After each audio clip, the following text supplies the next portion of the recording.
Welcome to the Get Events, no, Making Events Awesome live stream. Hey, Warwick Merry here, triple certified, blah, blah, blah, blah, blah. You know all the drill. It's really interesting how often I will have conversations with people and they'll say to me, online speakers just they just don't quite get it. There's something missing. And I know exactly what it is. Now, and I have to be the first to say also that actually online presentations are awesome. And online presenters do a really good job. But there's the one thing that they really need. Hey, by the way, if you're into events, and if you're watching this, I'm sure you are, my thing's all about how do we make events awesome. And I'd love to make sure that you're sharing this around with some of your colleagues who also like that kind of stuff. And also, love to take it in comments from me. If you're joining me from Facebook, can you make sure you just go to this link and click it so it'll allow me to see who you are? That would make life so much easier to me. I'll see if I can pop that in the chat so we know. Let me do it now. And if I do this bit, that means that you should just be able to actually just click it. So for those of you who are joining me on Facebook, just click on that link and you're away. All right, hey, let's get back to it. So the thing that I think that is missing from many online presenters is energy. Just are not giving it, because here's the thing, when it comes to online events or presenting online or even hybrid presentations, if you're presenting online for the masses, what often is missing is energy. Because when in the digital space, the only energy that's there is what you as a presenter bring, or what your presenter brings to it. Now, they talk about content being king, and I would agree with that. You've got to have good content. But if the content's not conveyed in a way that energizes people, engages people, keeps them interested in listening for what's next, you're really going to struggle to get the message across. Our main competitor is often our email on another screen or on our phone, or we might be messaging someone. So how do you keep that energy up? How do you keep that energy and actually transfer it? Now, I'm not saying you have to be all Tony Robbins. Hey, everybody, here's the question, and there we go, and away. Like, that's just, it's a bit over the top sometimes. So it's got to be, has to be an authenticness to it. So if you're the kind of presenter who is not in your face, full on out there, it's going to be weird if all of a sudden you start doing it. But that doesn't mean you can't bring some really fantastic energy to a presentation. Let me give you an example. Bernard Salt.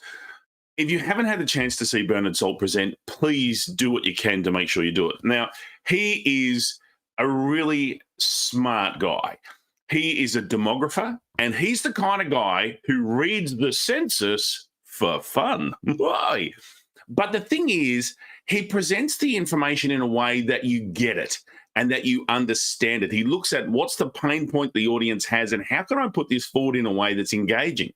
Now, he's not a full-on wiggle kind of presenter, but he's very funny with a dry sense of humor. He is, it seems weird me saying he's a more mature gent when he's probably about 3 years older than I am, but he is very engaging because he turns it into funny stories. He talks about the dating superhighway. He'll talk about, here is a town that's got, 70% men, and here's a town that's only an hour away that's got 70% women. So this is the dating superhighway. So he'll crack some jokes in there and bring that energy as he's presenting some valid and really important demographic data. So being able to do that is a very entertaining and educating thing. Think of some of the key, his name's Neil deGrasse Tyson, just always went out of my head.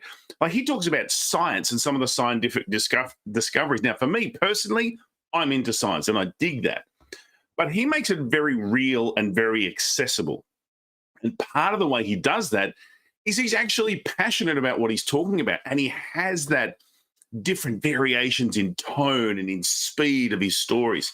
So the question for you is, how do you get your speakers, or if you're a speaker, how do you add more energy to what's going on that is within your authentic range? So you can slow down a bit if it's sort of you. You can go a bit faster and a bit louder if it's you, but you're not going to be like, if you're a stereotypical accountant who gets excited about spreadsheets but is not sort of in your face, it's going to be weird if you come on and go, let's talk pivot tables. Like you might give it as a burst for just as a highlight joke, but then you'll get to yourself and be who you are, but just add that energy. They talk about when it comes to sales that to sell anything, you've got to have enthusiasm and a passion for what you're talking about. The same can be said for presenters in terms of whatever your event is and whatever you're presenting on. You've got to be passionate about the subject, and you've got to convey it in a way that conveys that energy. I've always believed as a presenter, you've got to give like 130% for them to get 80% and then take home 50%.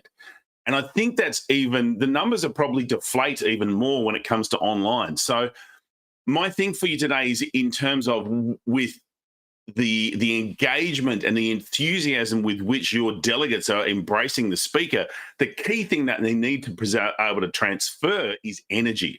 How do we transfer that energy? Yes, it'll be around some of their content, but there has to be something in their style.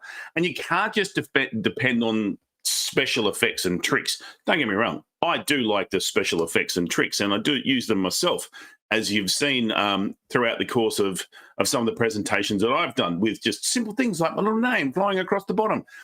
But that's not enough. If you did that kind of stuff all the time, it would be frustrating and it would just be very, very annoying. So what I would suggest to you is to stand out. You've got to look at how do I continue to add the energy that I need to be able to get people engaged with what I'm talking about. So I hope that's added a bit of something to you, give you something to think about. By the way, I just wanted to let you know, late last year, I had a conversation with some key people about the future of speaking. Basically, we were talking about this year. What is it that we're going to be doing this year to get that, what's going to be happening with events this year? And so this is where you can find out about it. So I'm going to just put that link in the chat for people, for anyone who's watching, where this chat goes out to pro.com/future of speaking. I'd love for you to get your hands on that. It is, I've misspelled it. Isn't that annoying? It'd be like, you'd think I'd know my own stuff. I've done it again. onlinepresenterpro.com, future of, today is not the day to type. I think I might have to call the rest of the day off. There you go. There's the link. That's better. Hey, so I'd love you to grab that. It's a 20-minute video. It's an hour and a bit video, but I've broken it into little chunks for you, speaking with the head of MIA and some big bureaus here in Australia about what they think is going to be happening in the next 6 to 12 months in our industry. We did record this before Omicron came out, but a lot of what they're talking about is still relevant, I think. Anyway, that's today. Hey, thanks for being here. Look forward to coming back here again, 9 o'clock Melbourne time next Thursday. Warwick Merry, the Get More guy, talking about how to be making events awesome. Loving it. All right, thanks for being here. See you next time. I've just got to do the little dance at the end because some of the streams, I'm looking at you, LinkedIn, looking at you, drops off way too quick. And so you want to get the good bit. So I just sort of wobble a bit.